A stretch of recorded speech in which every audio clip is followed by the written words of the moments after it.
Hello everyone, how's it going, and welcome to today's Wild Rift video. In today's video, we'll be taking a look at the 5 strongest champions for patch 2.6a. Whether you play up in the Baron lane or down in the support role, this video will cover every single role and will maybe add something to your champion pool that you can play. Now without further ado, let's head into today's video.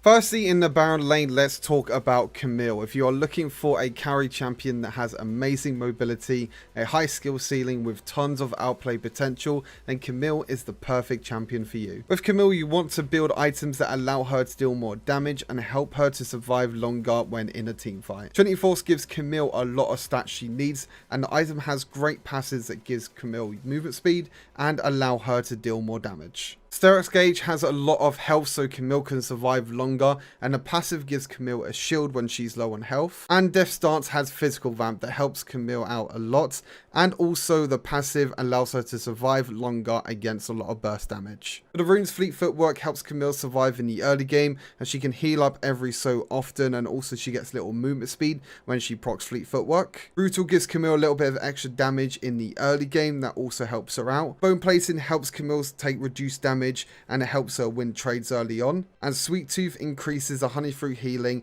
and each fruit also provides a little bit of gold. In a laning phase, Camille can struggle, but as long as you can play safe and use her mobility to your advantage to escape early ganks, you'll be able to get your core items and scale into the late game, which is where Camille thrives. In the current meta, Camille is really strong because of all of her lockdown potential from her ultimate Hextech Ultimatum. You can use this to lock out an enemy champion that is really strong, and you can use all your abilities to do a lot of damage to that target. On top of that, Hookshot is a very good engage and disengage tool as well to try and get away to safety. You have built-in heal as well with your second ability, and your passive also gives you a shield when auto-attacking enemy champions, which will give you an AD or AP shield depending on what damage that champion deals to you. Moving on to the jungle, we have the Blind Monk Lee Sin. Lee Sin is a very versatile champion. He has the potential of making flashy plays and getting behind enemy lines so he can use his ultimate Dragon's Rage to kick the enemy carry into his team. When building Lee Sin, you can go for many different items depending on the situation, but most of the time building damage suits him the best. Youmuu's Ghostblade is a very cheap early game item that gives Lee Sin a lot of attack damage, and the passive allows him to move around the map a lot quicker. Black Cleaver helps Lee Sin by reducing the armor of enemy champions whenever he deals physical damage, and Guardian Angel is there just in case you take a step too far and instead of dying you resurrect back to life. For the runes, Conqueror allows Lee Sin to do more damage once you get 5 stacks, which is really easy to get. Brutal helps Lee Sin with clearing the jungle early on, giving him more damage. Hunter Titan gives Lee Sin health, and every time he gets a unique takedown he gets more health and tenacity. And Pathfinder increases Lee Sin's movement speed around the jungle. Lee Sin has one of the fastest early jungle clear speeds when utilizing his passive flurry, and is great when you want to fight the enemy jungler early on. In a late game, you can utilize Lee Sin's high mobility to jump in and out of team fights, which can be really frustrating for the enemy team. In the current meta, Lee Sin is by far the strongest jungler in the game, now that he received buffs in patch 2.6a, allowing his health to regen more over time, and also his ultimate doing more damage. This helps him a lot deal damage to the enemy carries, and you can also use that mobility and use your damage to be able to easily carry your team. Onto the mid lane, we have the scary assassin Diana. Diana is a champion that has it all.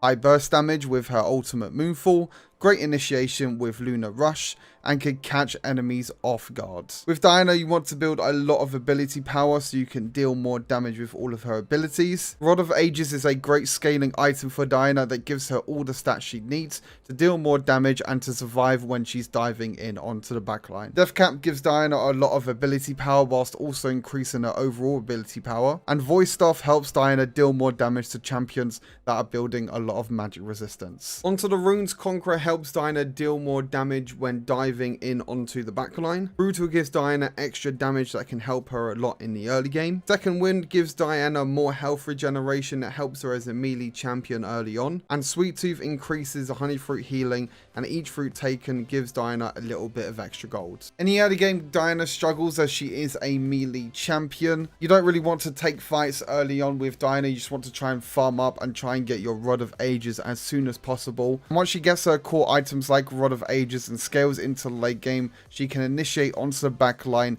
and one-shot them with her combo. In the current meta, Diana is really strong as she's the strongest ability power champion in the game. At the moment, there's a lot of strong AD champions at the moment, but your team does need a little bit of ability power as well.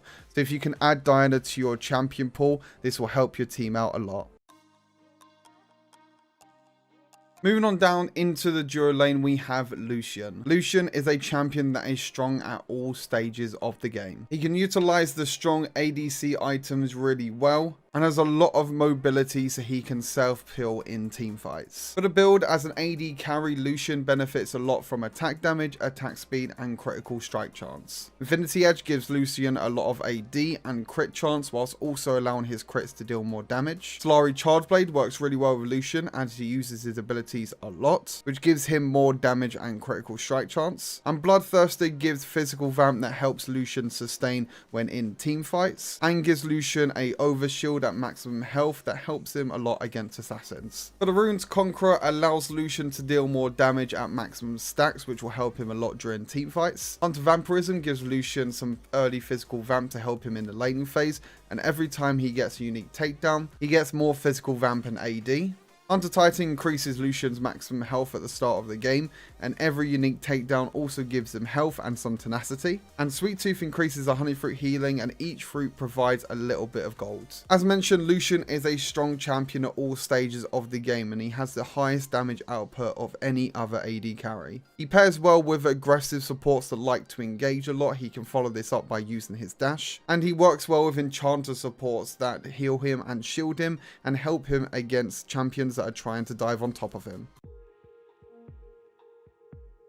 Lastly, we have the Chain Warden Thrash. After receiving a bunch of buffs over the past month, Thrash has become a champion that offers way too much. He can be the main initiator whilst being a frontline tank, and he also has great shielding and peel potential to help his carry stay alive. As a tank, Thrash benefits a lot from building armor, magic resistance, and health, so he can tank most of the damage coming your team's way. Dead Man's Plate gives Thrash health and armor, and also gives him movement speed that can help him rotate around the map and engage onto the enemy. Zeke's Convergence is a support item that gives Thrash the stats he needs, and the passives helps him by slowing and dealing damage to nearby enemies when using his ultimate. And Force of Nature is another tank item that gives Thrash health, magic resist, and more movement speed. For the runes, Aftershock allows Thrash to be the frontline initiator, as when you immobilize enemies you gain bonus armor and magic resist. Weakness helps by marking champions when you slow or immobilize them, which means they'll take more damage. Loyalty gives Thrash and his nearest allied champion armor and magic resist. And Pack Hunter gives Thrash bonus movement speed when nearby allied champions. In the early game, Thrash can easily proc Aftershock and Weakness to help you win 2 versus 2 trades early on, and you can use your Lantern to bring in your teammates to give a helping hand. And in the late game, when you are Groot with your team, you can both engage and disengage really easily with Thrash's kit that he has to offer. And that's it. They are your 5 strongest champions for patch 2.6a. Hopefully you found a new champion in this video that you can give a try and climb to the very top in season 4. This will be the last Wild Rift video for 2021, so hopefully you all have a good Christmas and a new year. And as always, stay safe, and I'll see you all very soon. Peace.